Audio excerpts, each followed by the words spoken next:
just gonna on the fly fix this real quick because I did not anticipate the layout to go like this. Let me just do this real quick, chat. Give me just one moment.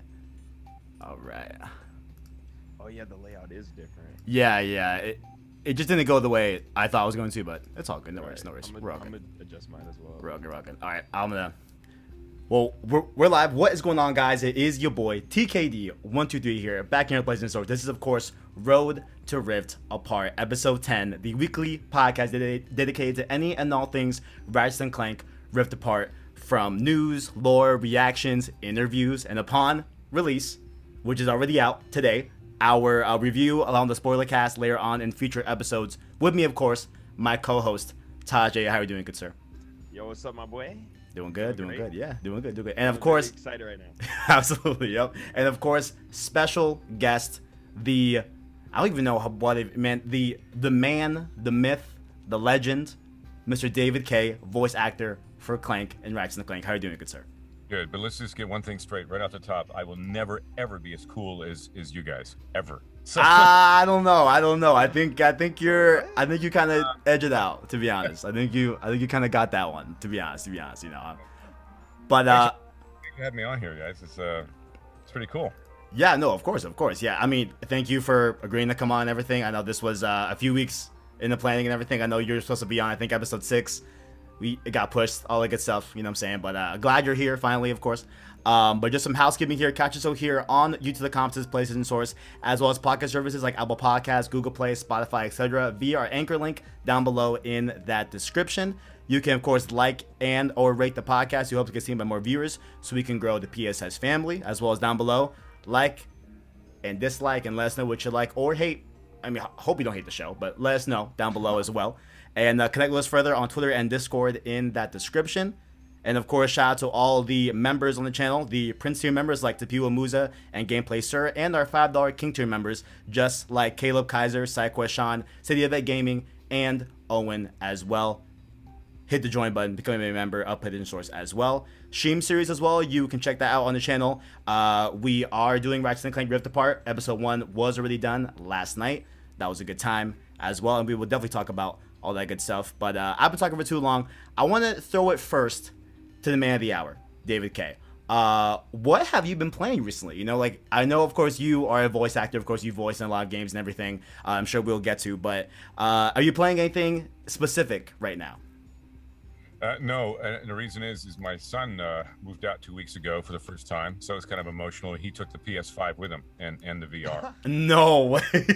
No. Yo. Like he bought it, but like I bought it. You know what I mean? Gotcha. But it's like, but he used his own money for the PS5. He just surprised me one day and said, "Yes, so I got a PS5." I go, "What? When? How did you get?" He said, "Oh, I just went online." No, so somehow he got one. So it's his new pad over there in North Hollywood, which is really cool. So I'm gonna have to go over there and play some games. The last stuff I was playing was I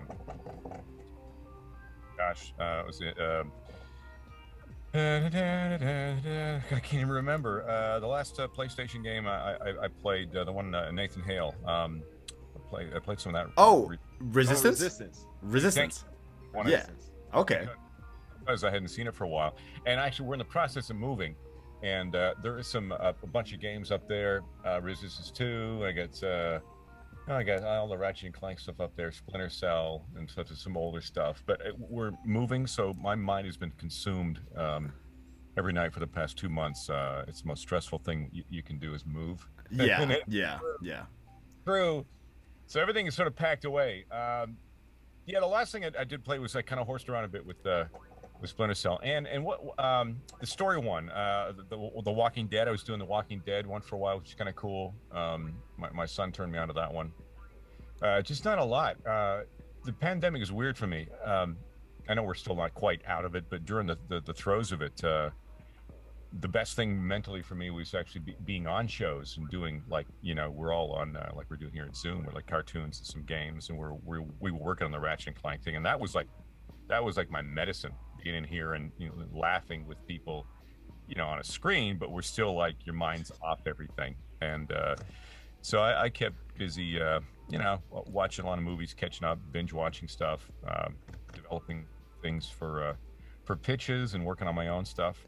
So when we get to our new pad, I am looking forward to hopefully getting a room like this built one day out there, and that's and sitting down and actually playing, the new game all the way through. Yeah. Yeah.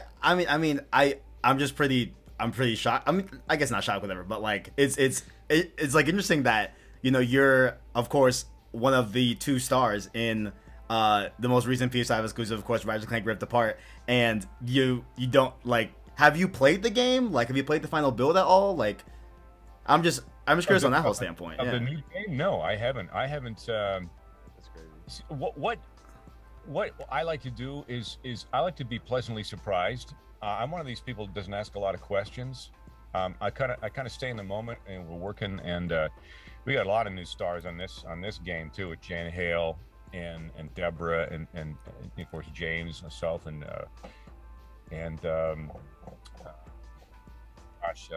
our nefarious. I gotta. It's so many.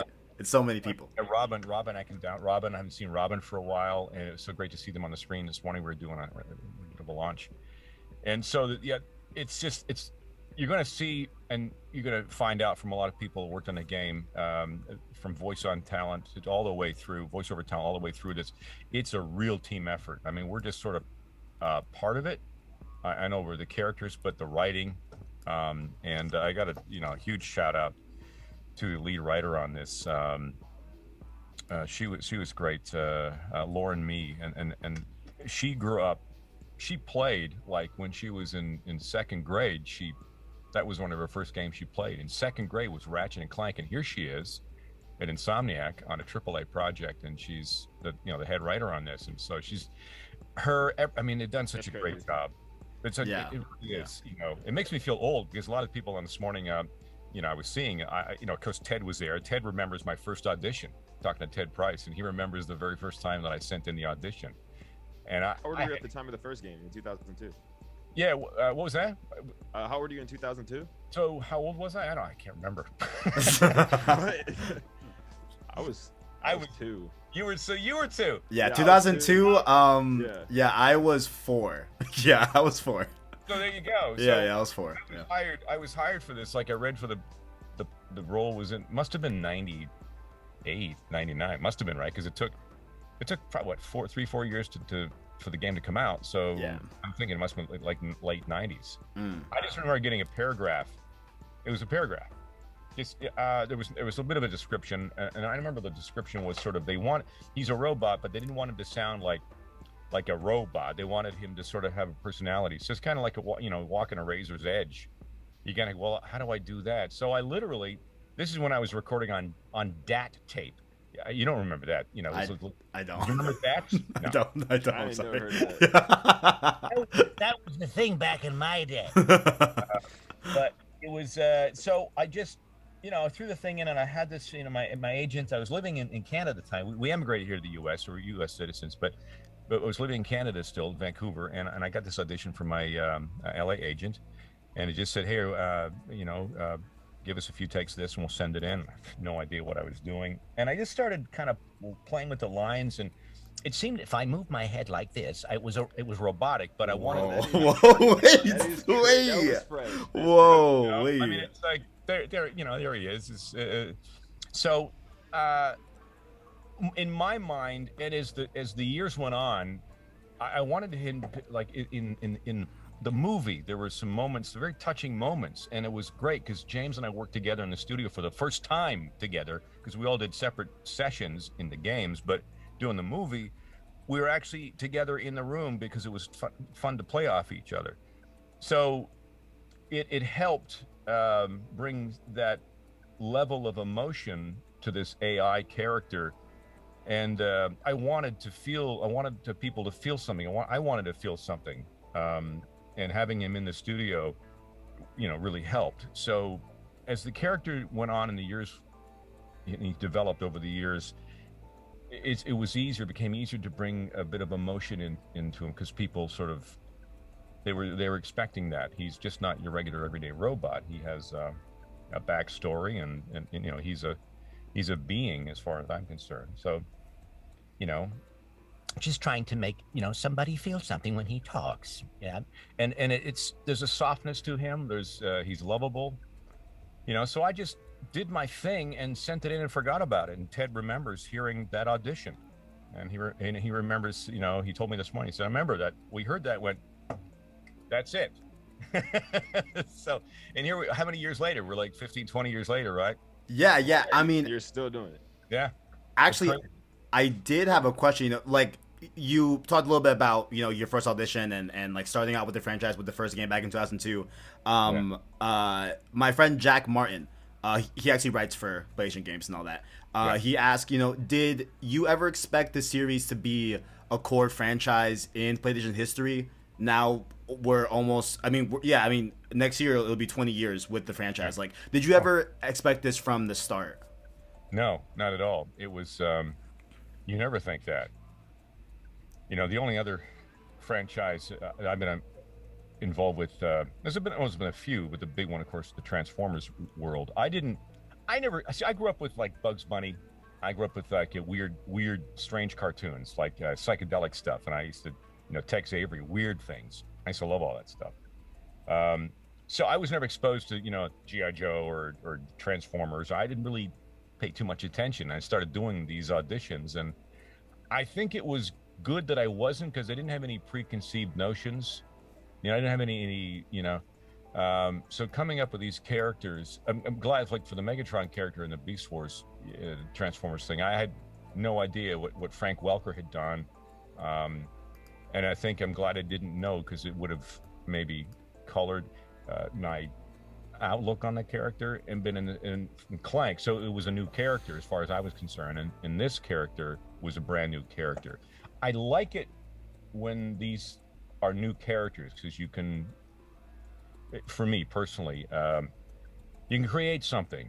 You know, there's certain roles I've done where the character's been done by somebody else before, and that's a tough pair of shoes to, you know, to fill when you're doing that, because it has to be the same, you know. So I'm glad there was a blank slate when it came to this guy.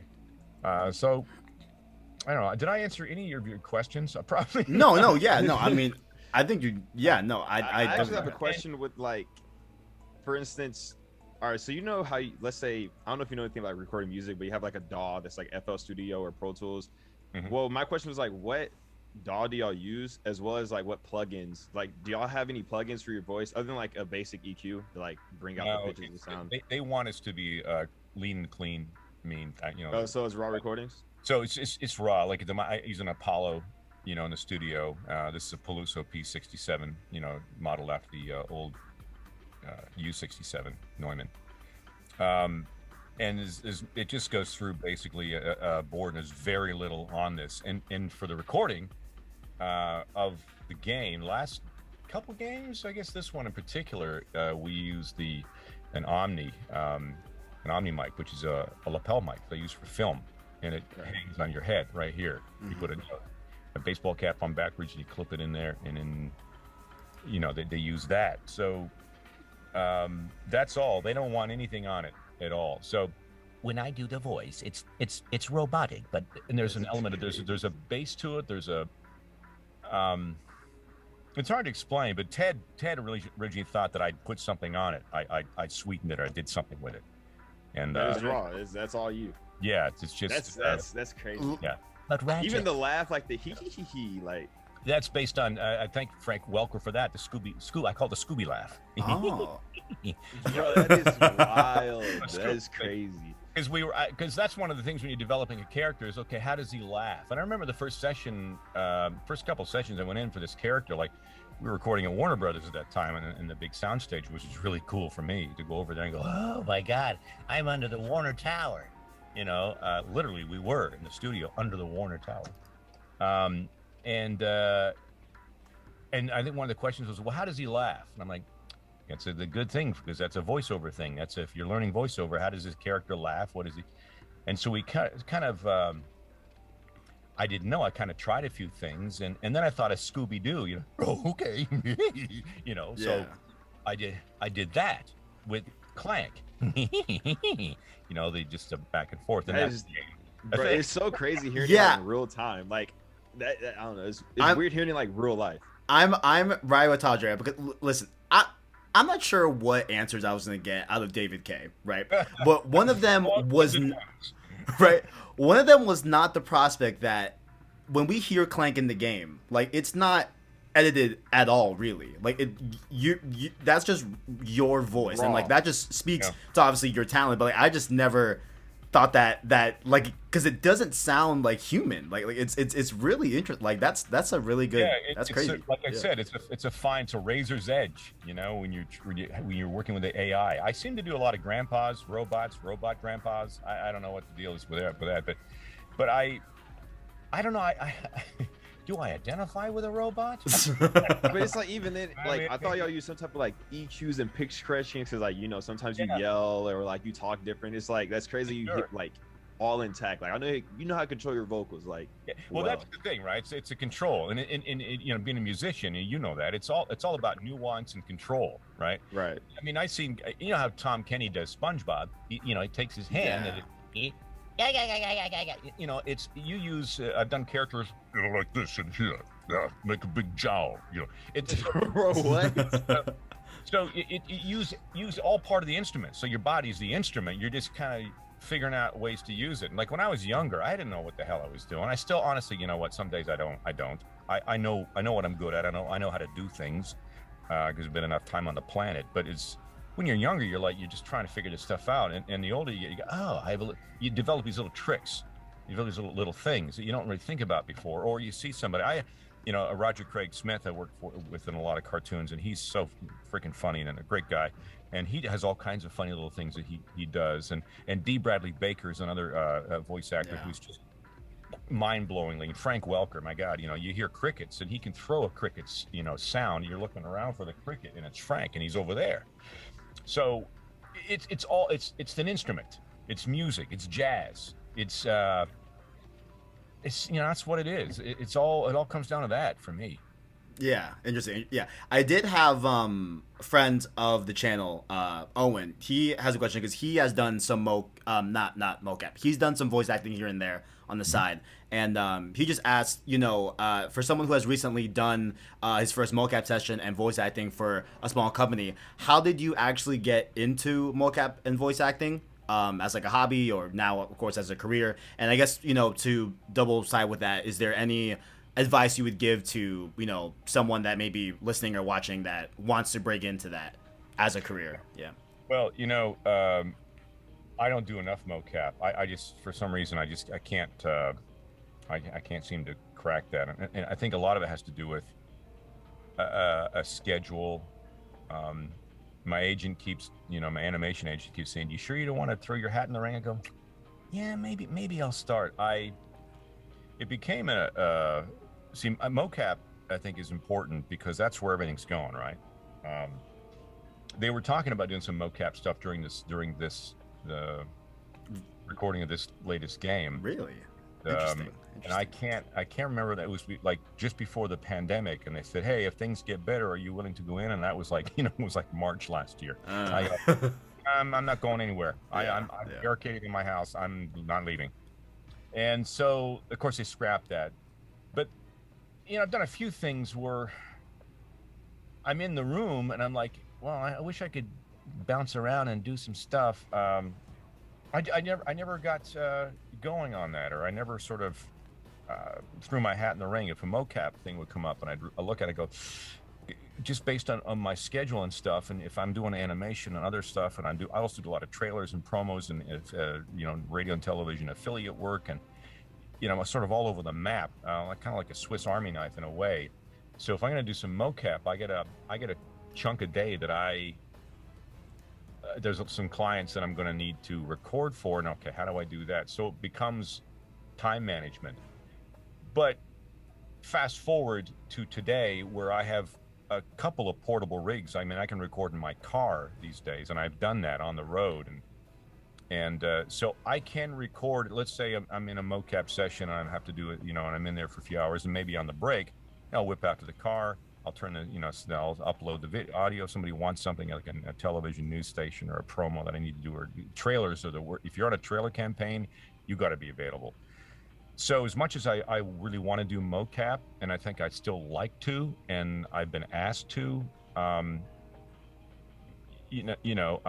body is, I work out every day and I'm still sore. So if I do mocap and it's a bunch of running around and jumping, I go, okay, well, so that's part of it. Am I getting to the age where I'm like, I just want to sit in my chair and talk. So if you're young and the video game industry is, a lot of mocap stuff, that's where it's headed. The more real, the better.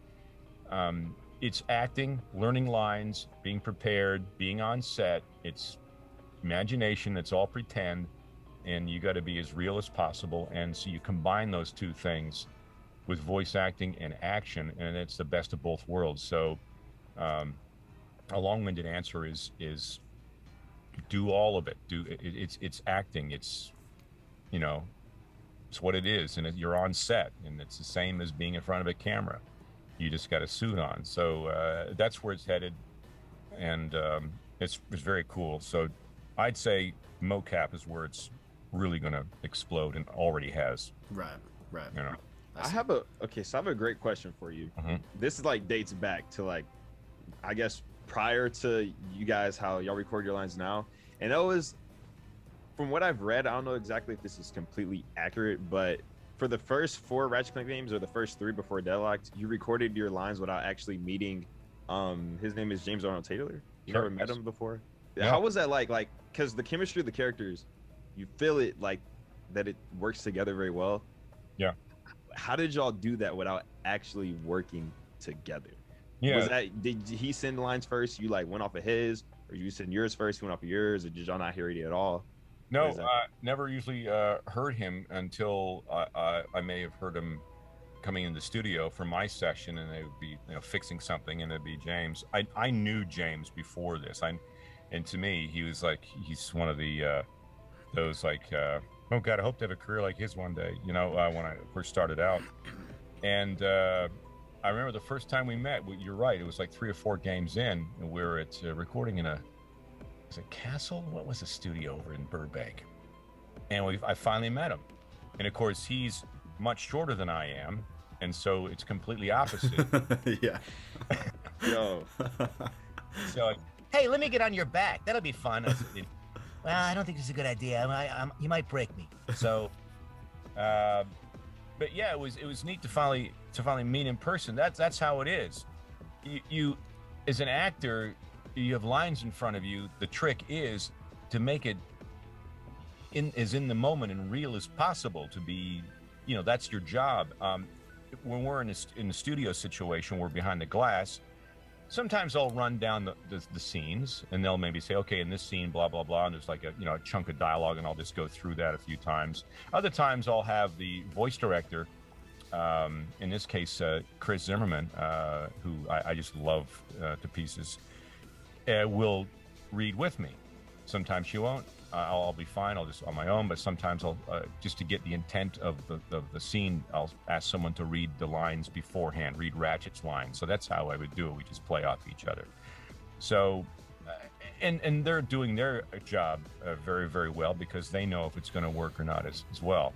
Chris will say, she'll call me on and say, well, it's not quite, let's try that again. And, he's just asked you so-and-so, and you got to blah, blah, blah. And I go, okay, let's try that again. And then with that direction and her help and the reading, you just get a more accurate scene.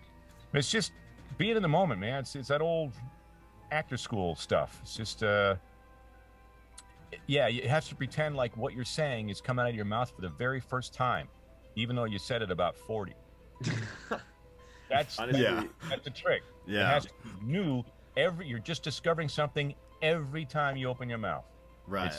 You and I, we're talking. I don't know what I'm going to say next. I have no idea. I can barely put a sentence together. Number one. Number two, we don't know what we're going to say. That's human beings. So that's got to translate into whatever you're doing. Video games, animation. That's where you want it. That's where you want it to be. You know, you want to try and strive for that. Right. Yeah. Right. I do have a side question. Mhm. It's from a friend. I gotta ask it. Christian Buckley. He wants me to ask you: do you have an opinion on Jack and Daxter? They've been referenced in some of the games in the past. Like, have you ever played them? Do you have any experience with them? Anything with Jack and Daxter? Yeah, I remember playing that when my son was young, like a long time ago, and it was fun. I used to play that all the time. Nice. And since then, I'm like I said, I don't pay enough attention.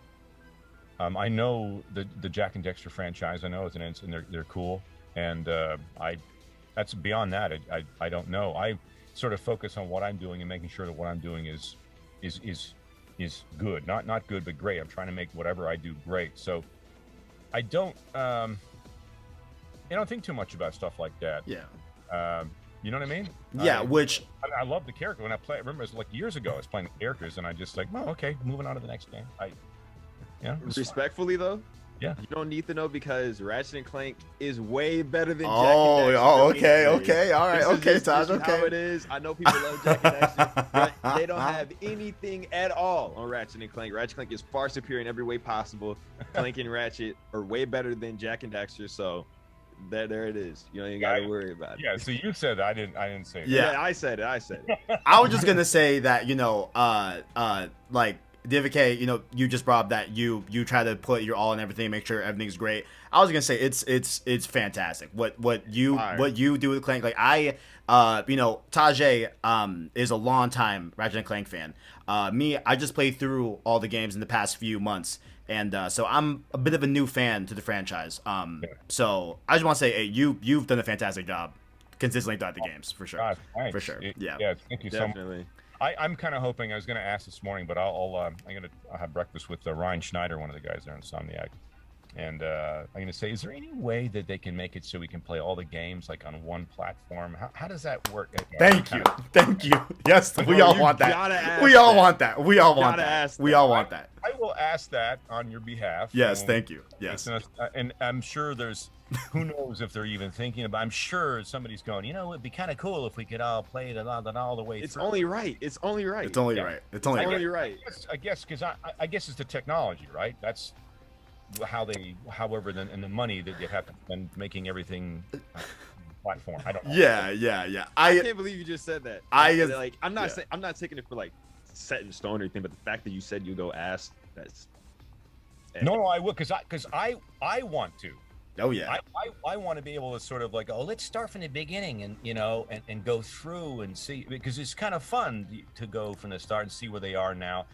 And look, I've seen cuts of the game and pieces, and I'm like blown away by the Pixar, like or even beyond Pixar. And I know with the technology now and what's going on, and I found out this morning, and I didn't even realize this. And you already know this, but the 3D headphones, I'm like, the headphones. I remember, have you ever heard 3D sound? It's so awesome. Oh yeah. So I really want to get a hold of some 3D headphones and start. I want to immerse myself in that. That's why it's going to.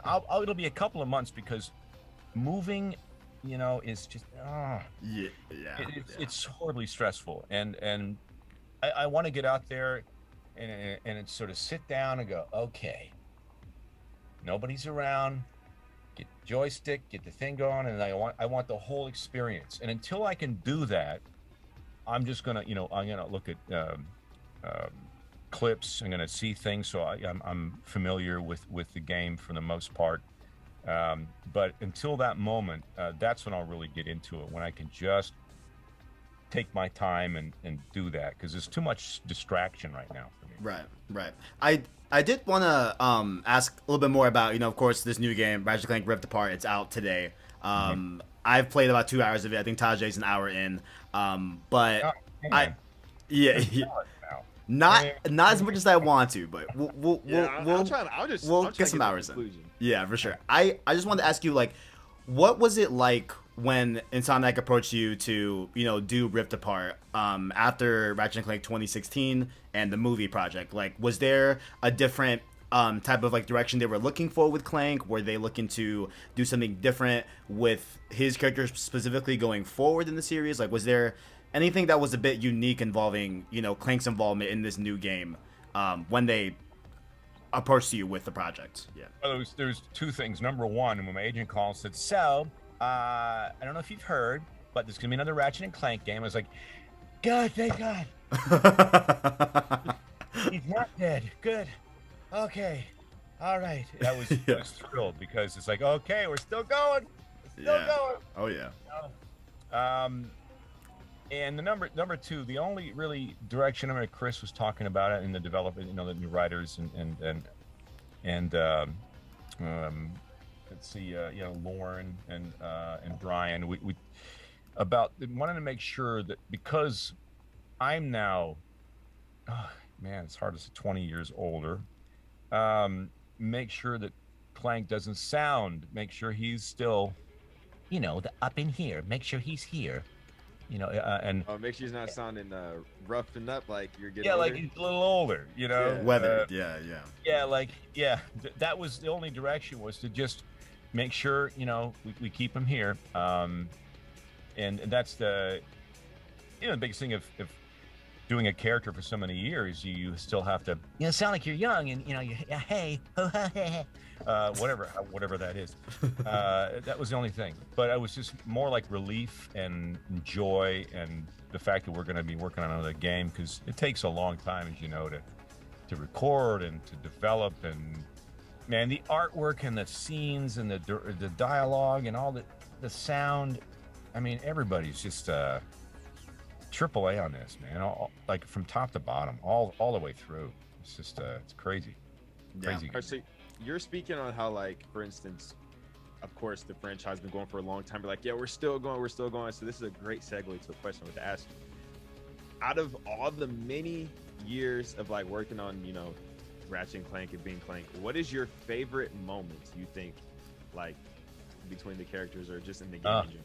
Well, I'll tell you what my favorite moment was the we did a little premiere. I don't know if there was much money in the budget to promote the film and stuff. That was we really wanted it to be special.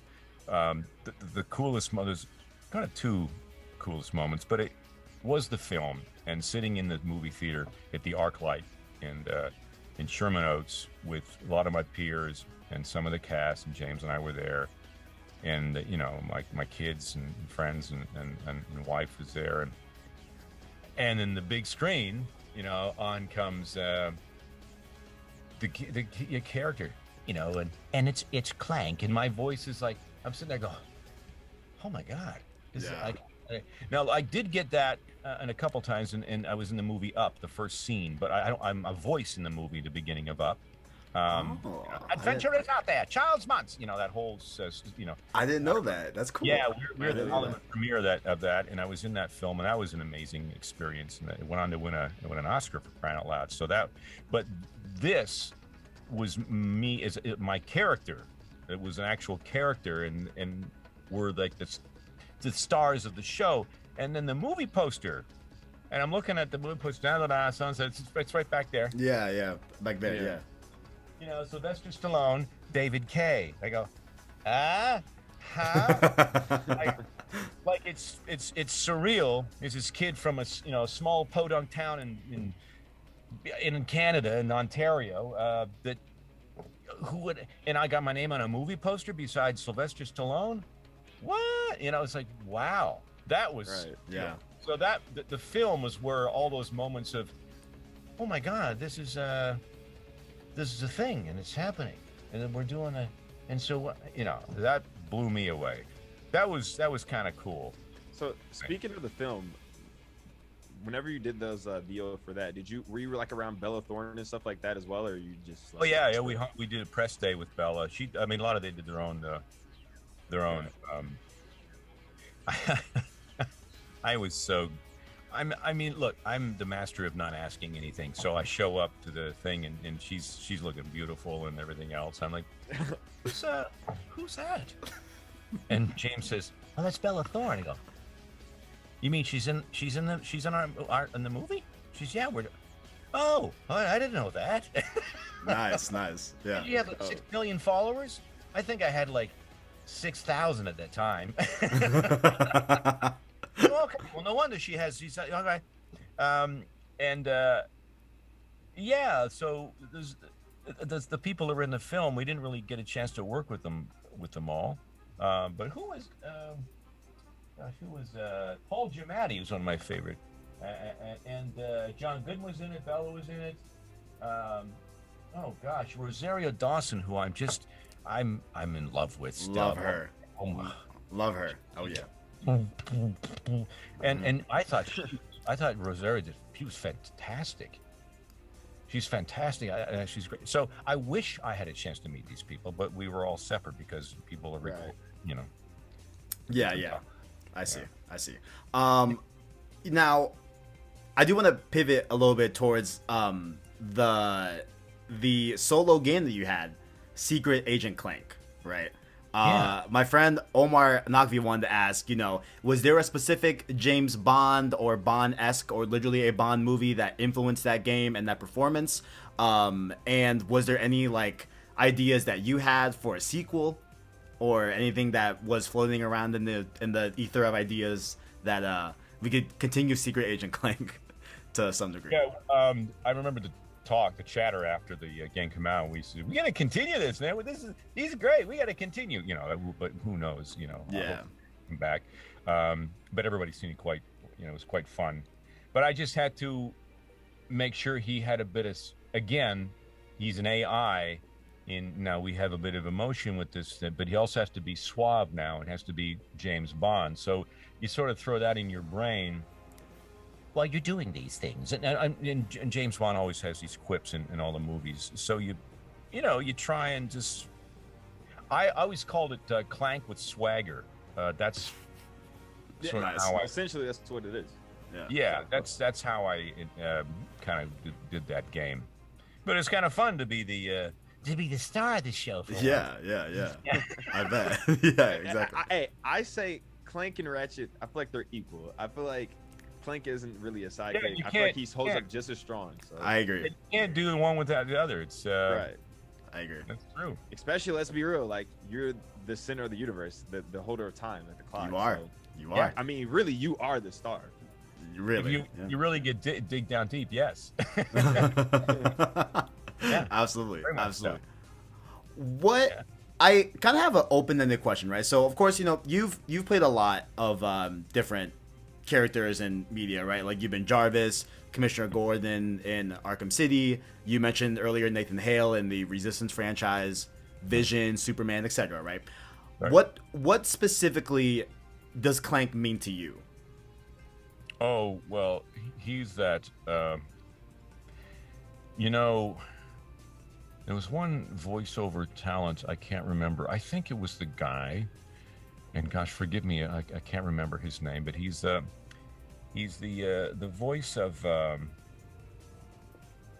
Sports Center, ESPN Sports Center. The guy does all the stuff, right? I am Googling as you're talking, trying to get you the answer. Please let me know his name, because I have to make sure I quote. He said something in an interview once that was very profound.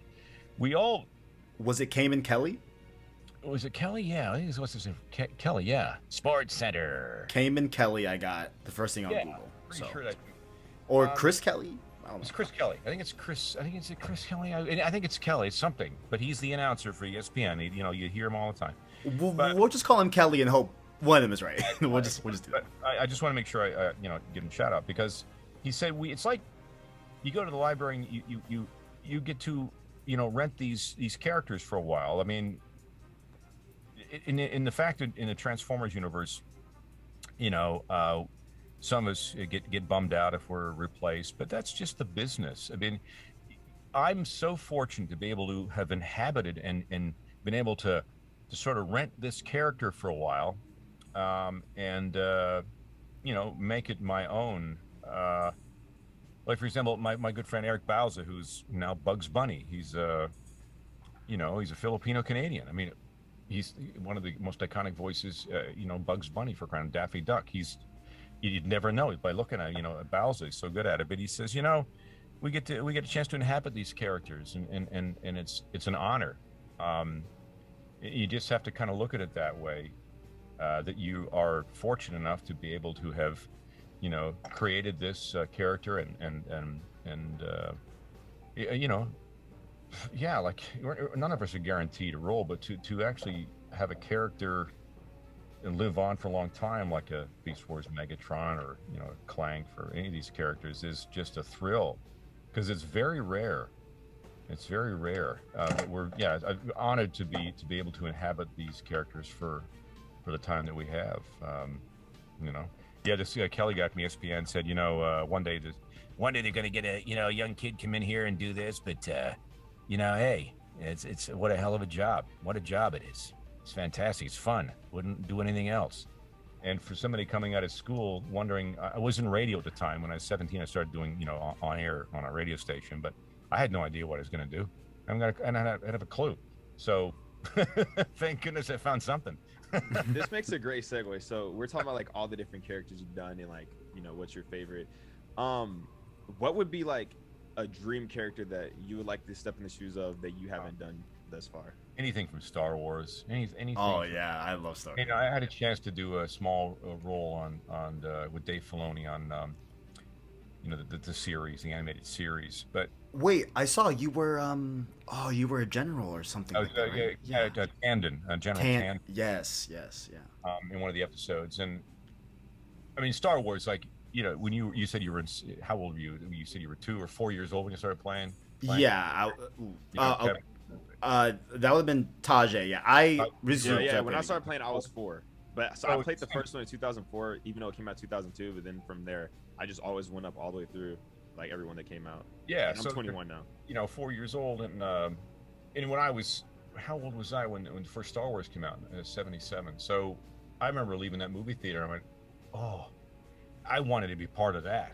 I wanted to be somehow part of that. I don't know what I was thinking, but I just knew that I wanted to be involved in that, because I love sci-fi, and it's one of my favorite genres. And the fact that I got a chance to work a little bit in it, but any Star Wars characters, like live action, that would be a real dream come true. In the new series on the Mandalorian, I was like, oh man, would it be so cool? Yeah, it's just if it's in the stars, it's in the stars, right? But I just dig the Star Wars franchise, and also the Star Trek too. I'm a big fan of that. It's anything that I'm a big fan of. It'd be kind of cool just to do something. Oh yeah, absolutely. Yeah, I can definitely see that for sure. Yeah.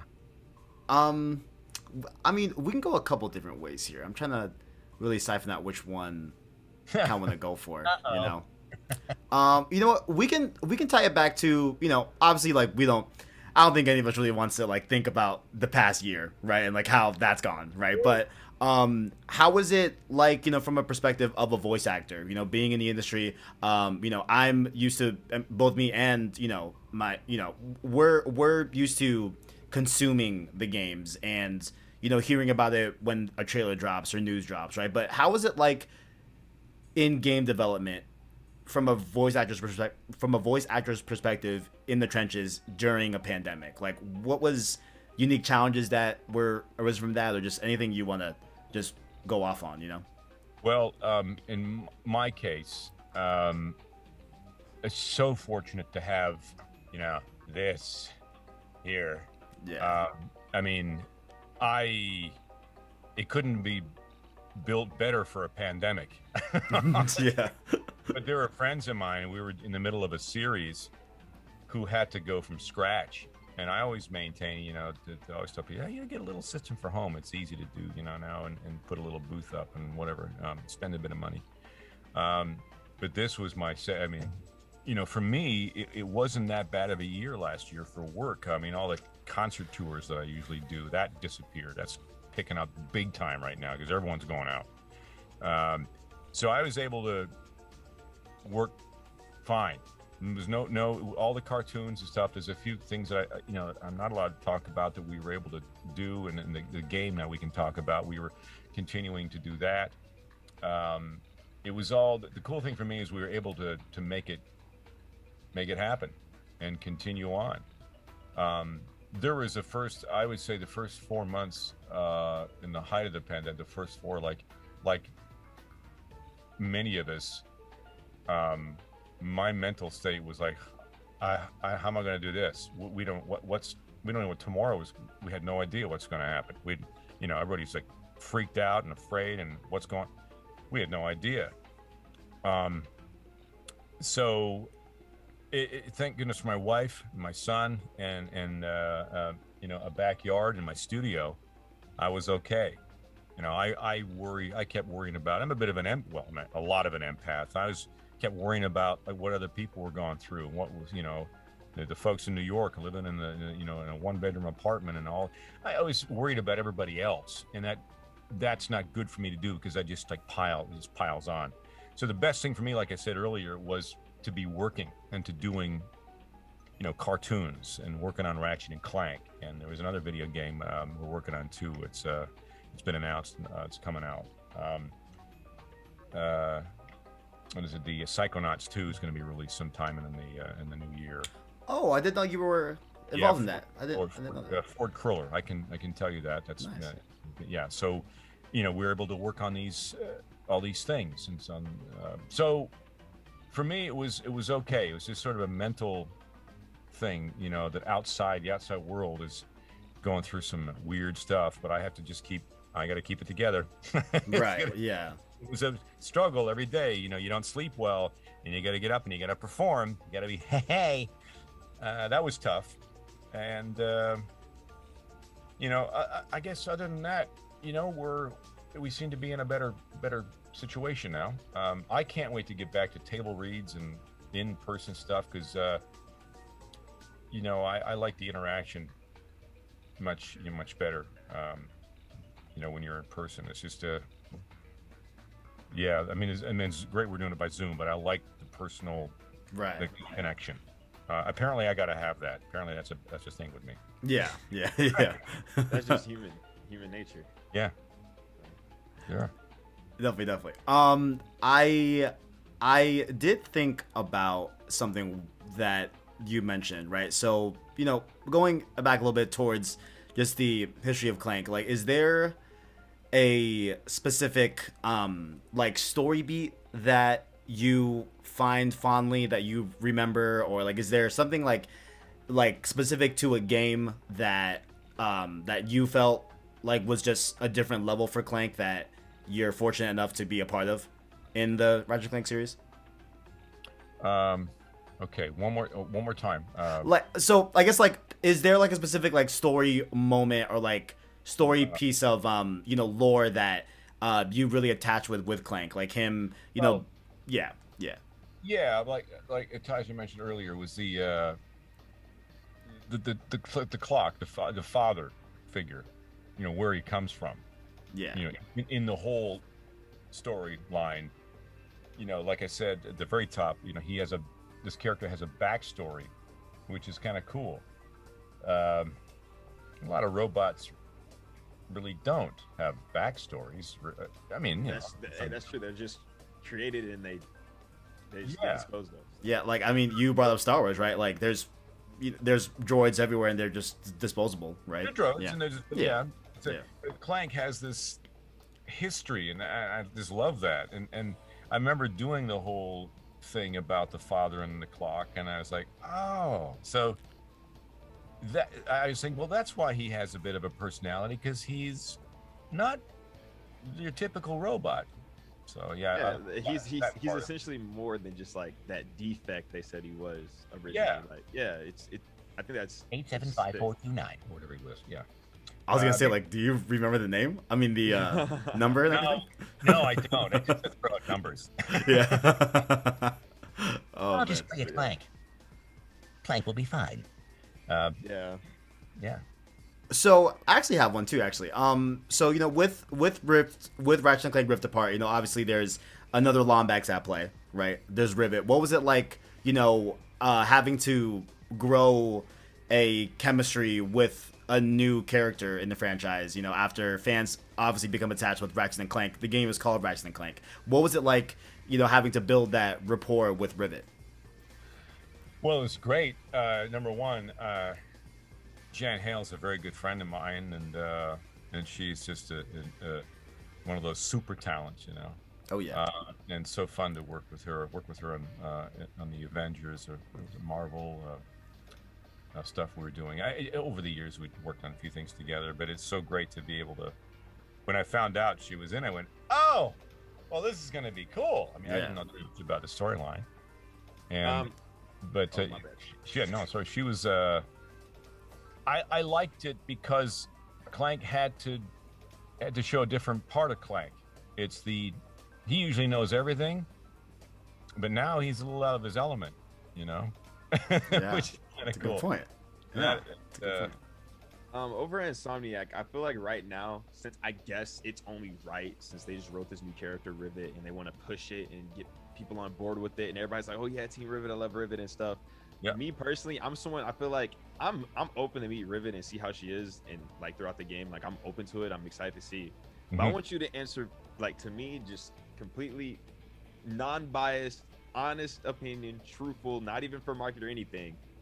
Would you put Rivet on this pedestal over Ratchet, or like how they're doing right now? I feel like, or would you say I still feel like Ratchet is like the star of this show or like this game? Oh gosh, well, over Rivet, and not like them booting Ratchet to get Rivet. I haven't played it. It's the cool. Let me just say this: the coolest thing about what they've created is, I mean, it's a deep well of amazing characters. There's so many. This is unlike a lot of games where, you know, for example, you know, Insomniac Spider-Man, there's like the main, you know, there's Spidey and there's this has a lot of different characters in it who could easily, you know, go off and have their own game. You know what I mean? Right. It's a pretty and how deep that world is blows me away. Number one, how deep this world is. I think that's what makes the game great. Is these are the characters. Yeah, I think it's a phenomenal ad. When I first found out, you know, sort of in the studio, like what's going on. You can't tell anybody, but this is what it's about. I'm like, Right. Oh, well, this is cool. I never thought of that. This is So I don't know. I mean, it's Ratchet and Clank, but these characters just they I think it's fantastic for the storyline. It's you know, who am I? I don't know, but I think it's fantastic. I think it's great. But it is, you know, it is the Ratchet and Clank franchise. right. Right. Yeah. Now, this question might seem super random, but I gotta ask this just because, like, of course, Ratchet, you know, he's had, like, from what I know of, one girlfriend in this game. I mean, well, in the series, I haven't finished the Rift Apart yet, so I don't know if Riven had become anything, but Tywin was like his girlfriend, for instance. How do you feel about Clank? He's always been like this player, this womanizer. Like, he gets all the yeah. Like, what does that like mean to you? Like, why do you think he has such a way with women robots? Well, it's the same thing in life. He's kind of like my dad. My dad is, you know, so harmless in this. He's like the guy in the movie Up. He looks like Carl. In the movie Up. You know, and he's always been surrounded. My mother's, oh, your dad's out with his girlfriends again. You know, he's a musician. He was a drummer, and he's just he's a sweet guy. And I you know, it's like my uncle. My uncle was alive. His brother. He's old Spen, and he was always surrounded by beautiful women. And it's like, Ben's got a new girlfriend. Oh, okay. That's how Clank be. Like, he's always got some new chick. So it's he's cute and harmless and fun. I don't know, but yeah, I was kind of wondering if you know, if there'd be a little character. I think we all should settle down one day, and I think it'll be cool. Oops. I don't know what's next, but if Clank, could you see Clank settling down? Oh gosh, retiring? No. A million years. No, I think I broke his. No, I didn't break anything. It's just I don't know what I did. I break it? I didn't break it. Oh no, you broke Clank. Oh no. If he broke his arm or something, it's fine because that fits with the rift apart, especially if it's his left arm. It does. So. It does. Or his right. I think it's his right arm that's broken, right? Yes, his right. I might have broken his arm, or I'm not sure. I might have to glue something. Tragic. If it makes you feel better, in rift apart, his arm's broken. So it could, you could just say it was made like that. Okay. So no, but I'm gonna have to seriously get out the. Oh man, I'm such an idiot. And I broke it on your show. Oh man. Oh man. Oh, good. Yeah, I'll have to fix it. I'll Yeah. fix it. Was it the right arm though? Was it the right arm? I don't know. I can't remember. I don't know how it goes. Stupid. All right. The Ratchet's been broken. We fixed him, so we'll fix it.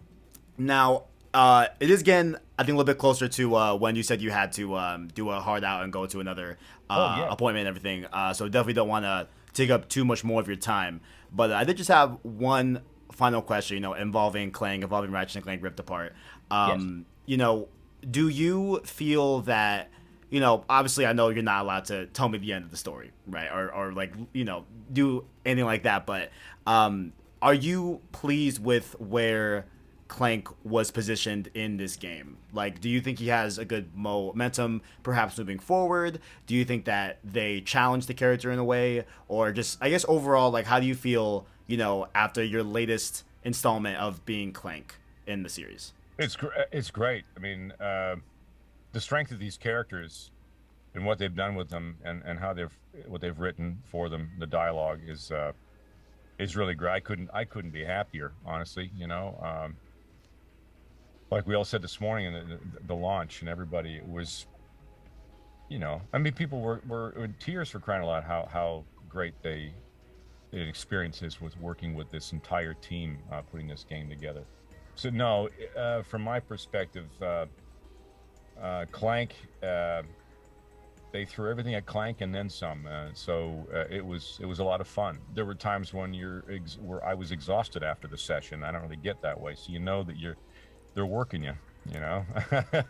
Interesting. The character, Yeah. No, he's great. All the way. I loved every minute of it. It was a lot of work. Yeah, I can imagine. Yeah, I mean, I guess I'll just toss over to Tajay if he had any last things to ask. Honestly, I just want to say thanks for bringing your gift to this game, because I feel like without you, I don't think the game will be the same. And Ratchet and Clank is like my favorite franchise, like long-running PlayStation game of all time, because like I feel like it's just the best long-running one. Like honestly, and I've been playing it my whole life, so I want to say appreciate. I guess the privilege to play the game. Are you taking your time to work on it? So. Well, it's an honor to be, to have this character. I mean, it really is. So, and thank you guys so much. And Tashi, I got to get one of those chairs, man. Yeah, he's got a good chair. Yeah, I mean, I need one for the studio. I got to get one of those. Never mind to play the game. I just got to get one. Definitely. Yeah, I mean, I'll echo similar things of Tajay, right? Like where I really view voice actors like very highly, right? Like it's difficult to convey emotion, to convey just these little nuances with purely only your voice, right? I just think that it's just a different level of skill set as opposed to like the average actor. You know what I'm saying? So I really think highly of voice actors. I think highly of you as well, of course. There's been a lot of characters that I've grown to love throughout the years in gaming and movies and everything, but especially in gaming, and just in my eyes, like if there was ever a time where Insomniac would flirt with the idea of recasting Clank, like I'm not gonna swallow that pill. Yeah. Like in my eyes, David Kaye is Clank, and that's period. That's awesome. period.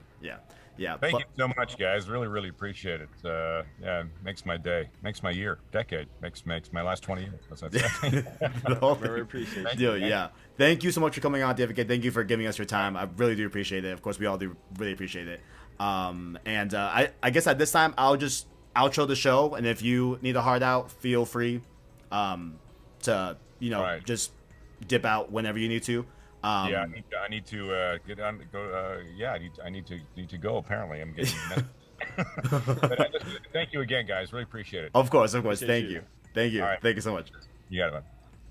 Oh, Hey, that man. was David Kaye, ladies and gentlemen. That was lit. I can breathe. Bro, Okay. cool guy. Cool guy. Whew, Bro, yeah. He dropped a lot of information, but let's just say, bro, this guy was saying he's gonna ask them to like collection remaster for PS5. It is just like If that happens, it'll be perfect. in a Perfect. world, Tajay, like Bro. in a world where we talk about backwards compatibility, we Yes. talk about cross-gen game. It is fantastic that we had. Hearing him say that he would personally ask Yes. on our behalf. Yes, Our sir. behalf, Yes, us. sir. So, That's just hey, the biggest W ever. listen, if a Ratchet and Clank collection happens on PS5, it is because of us. Yes. It is because of this show right here, for sure. 1000%. Absolutely. You know what I'm saying? You know what I'm saying? We need all the credit. You All know the what I'm credit, saying? so you're All welcome. the credit, any bags, anything sir. y'all want to send our way, we need that. Yes, we need sir. the royalties. No, Yes, sir. Yes, sir. Yes, sir. Yeah. But you know, I mean, I know that I can't believe that happened. But if you want to talk about the game, Taj, you know, our Right. kind of first impressions. I mean, yeah, we don't have to stop I mean, right I now. can open up chat now too. I guess. Yeah. I mean, you know, Yeah. we got chat here. You know, I've played, you know, about 2 hours of the game. I think after this, I'm probably gonna just eat and then I'm gonna start streaming again. Bro, honestly, I feel so bad because I played the first hour off stream, or like, however, I think it was like 2 hours or so. I don't know, maybe an hour and a half. It's just the first planet. I played the first planet. You know what I'm saying? The Yeah, intro in that yeah. first planet. So I just got to where he plays Rivet, and it's like, I want to go back and play the game right now, but it's Oh, like, yeah.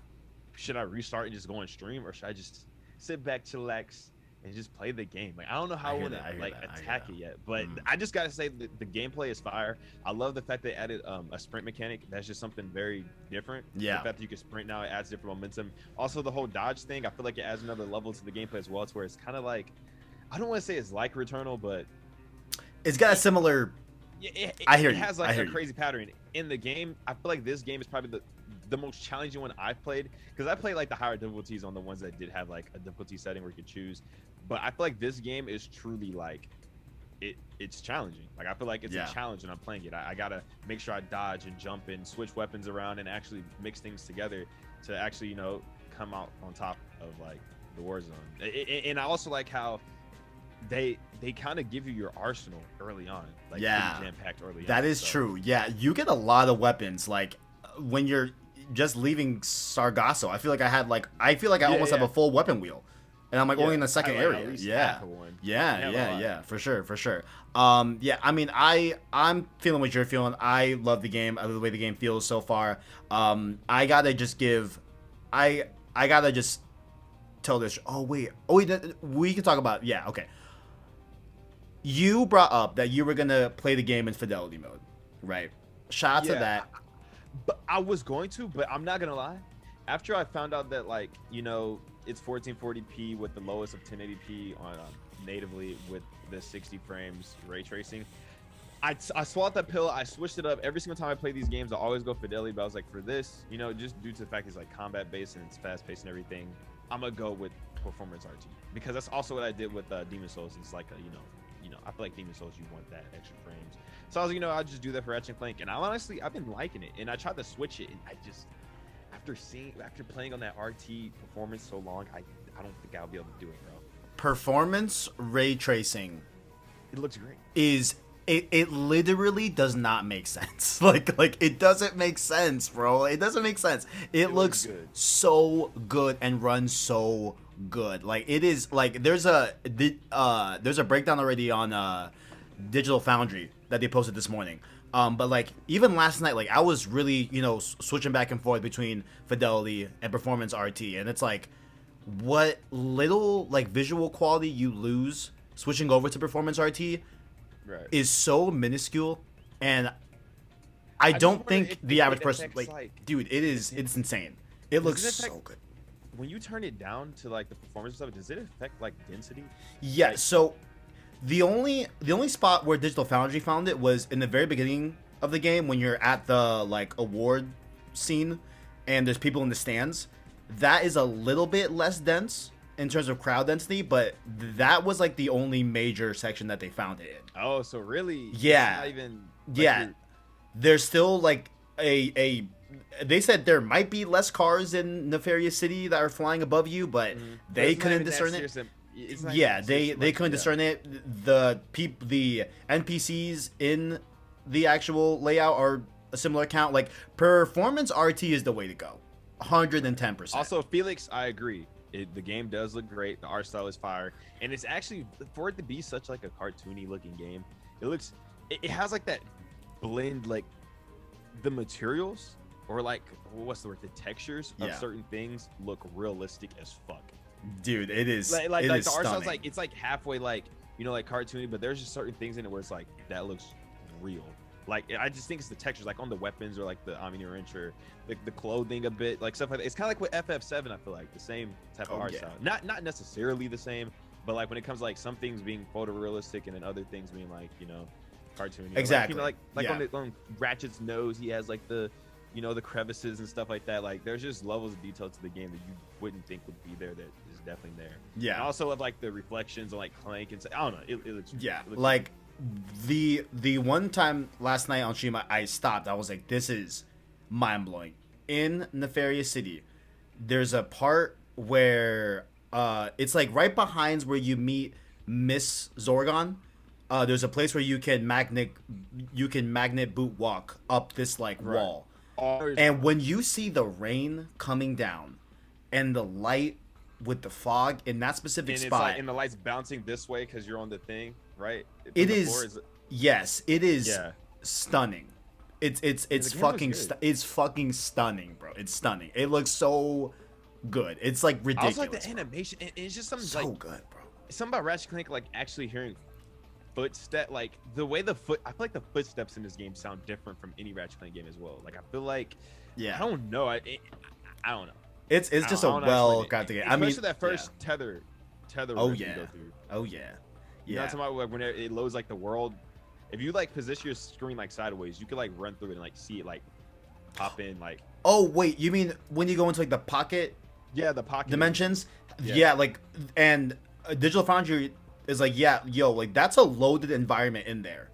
Like it just streams it even seamlessly. Shows like on the bottom right of the screen, it has like a logo, like a loading logo that shows you, and it's like it's insane. It's insane. Fast. Yeah, I'm literally gonna stream the game right after this. After also we're done. boss fights. I'm not gonna lie, the boss fights so far, bro, they're lit. Bro, so far lit. Bro, hear me out. The boss fights, right? Do you remember when I said Into the Nexus has my favorite boss fights? Yeah, they're Into the Nexus boss fights. Like. Yeah, you can tell they learned. Yeah, it's like, bro, thank God, bro. I'm like, yes, bro, it's some good shit, They bro. even have like mini bosses too, so it's like you don't have to get to like a major character to have a boss. Like in the older games, you usually have like, a major opponent. Like they have like these, you know, these just buffer juggernauts that could be like a boss fight. And it's Exactly. I love it, man. They have Into the Nexus boss fights in Rift Apart.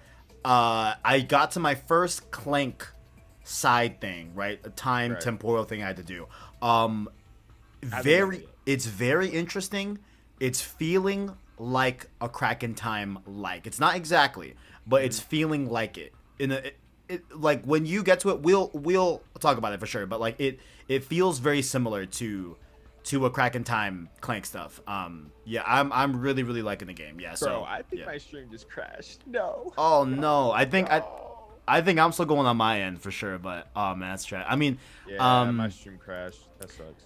Yeah, I mean, I know the main, of course, topic here was, of course, David Kaye, which I can't believe we just did that. That was fucking awesome. Pretty wild. That was lit. But I mean, if you're down to call it a show, Taj, like I'm good. You know, I'm down to call it a show. I mean, my stream crashed, so I might as well just. Alright then.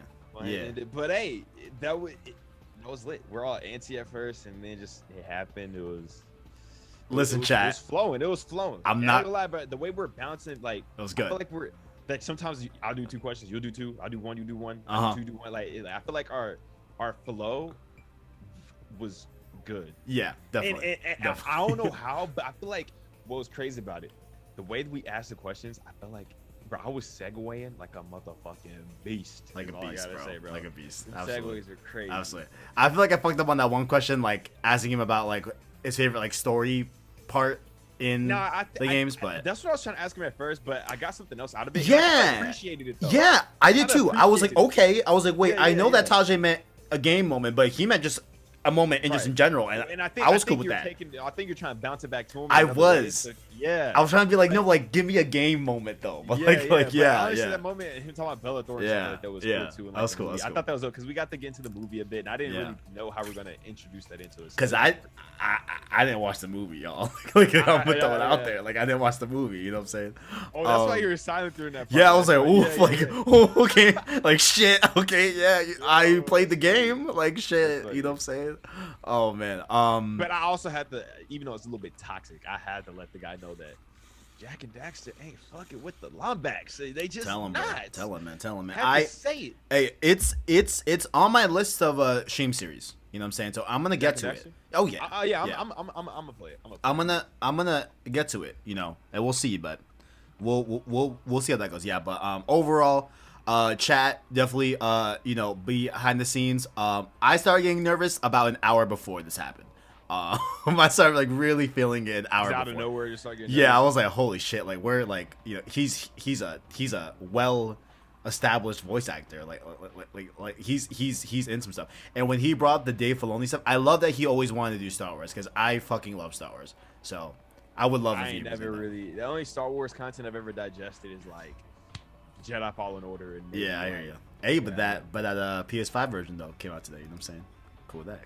Oh yeah, I actually got the platinum already. I downloaded it, just transferred my save, got the platinum, deleted it. So this man, yes sir. Yeah, I had to. But yeah, definitely chat, listeners, appreciate the support.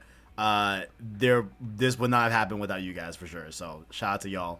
I'll never forget this. Like this was insane. You know what I'm saying? Yeah, pretty crazy. And definitely, if you guys are watching live, stick around. We'll say next hour or two, I'll be live with some more Rift Apart for sure, because I've been dying to play that game. I think I'm about to hop in there now, honestly. Yeah, I definitely want to go stream, but I mean, Taj, like if you got anything else to say, I'll, if not, I'll just do the outro and we'll just call it. What I'm saying? Make sure you hit the subscribe button on this Get Boy PlayStation Source channel. Also hit on the Boy Tajay channel. Follow us on Twitter. Follow us on Instagram. You know wait, why my camera? My camera. I didn't want to interrupt you, bro. I didn't want to interrupt. You know what I'm saying? But yeah, you know what I'm saying?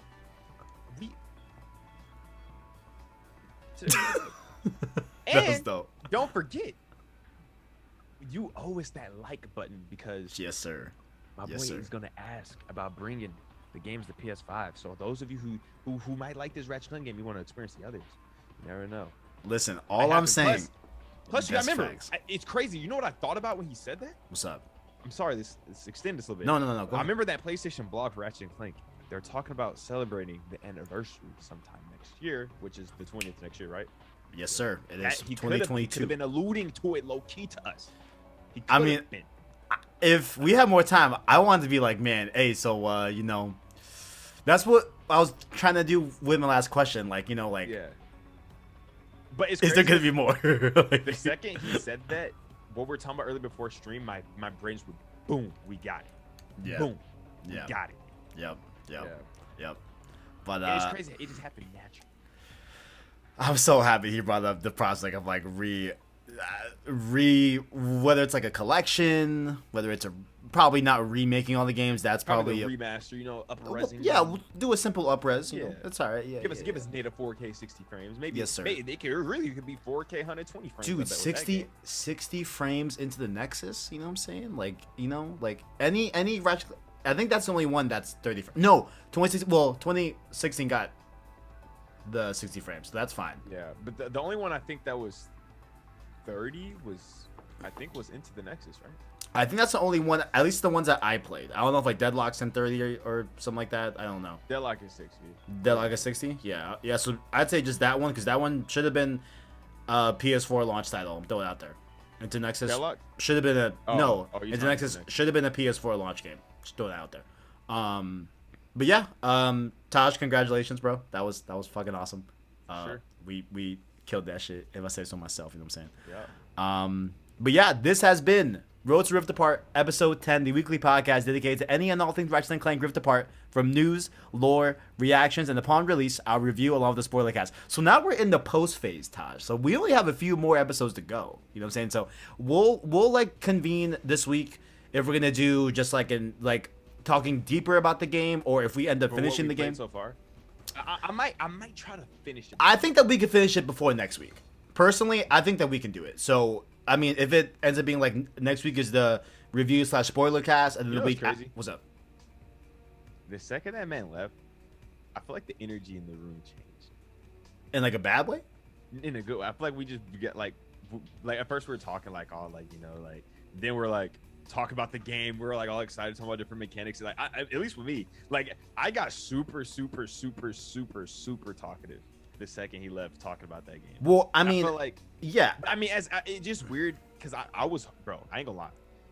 I'm a talker. You know I am. Bro. No, I was clinching not to say a word. I feel there like were times where I wanted to cut him off so many times. I was like, just wait. Yeah. Just wait. But there were so many moments I just wanted to talk. We both are dominant talkers. I feel like. Yeah, we are. So And I was can like see, choking myself back, like at one Kev, like point, don't I fucking was cut him like- off. Like I would literally like mouth something. I'm like, I was like, don't do it. readjust Yeah. my hat. Yeah. Oh, like, don't do it. I'm like, Kev, don't do it Yeah, to the bro. man. Please don't. Not now. It's crazy. Just shut up. You know what I'm saying? But yeah, man. So I mean, depending on, I think that we can get through the game next week. So maybe next week we do review spoiler cast, and then the week after is the final episode where we just go over the bets and we talk about the bets and everything, and then we call it a series. That might be what happens the next few weeks.